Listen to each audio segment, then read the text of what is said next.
အေးရှိမှငါမရှိလို့အေးငါခဏနေထွက်ခဲ့ဟဲ့နေတော့မလို့လေ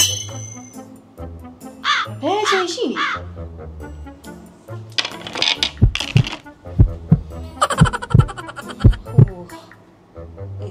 လမ်းတဲ့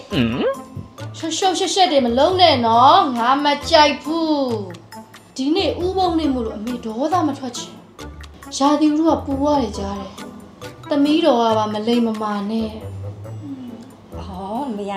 ရာသီဥတုပေါ်တက်မြိုင်အေးလေးတောက် Nice တပိဖြော်တိုက်မယ်ဒီလူကြီးနေနဲ့တဲ့ရနော်မေအိမ်မှာတက်မြသီးမှမရှိတာရပါရဲ့အမေရဲ့လိုင်းကျူရှိရလေ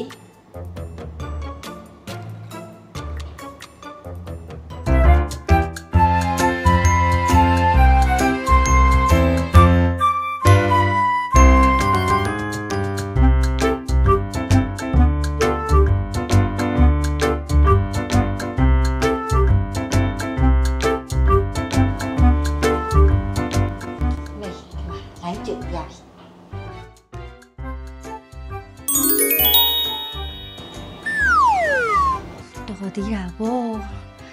လမ်းကျကျေးစုကြောင့်ဟိုပြဿနာတက်တော့မှာ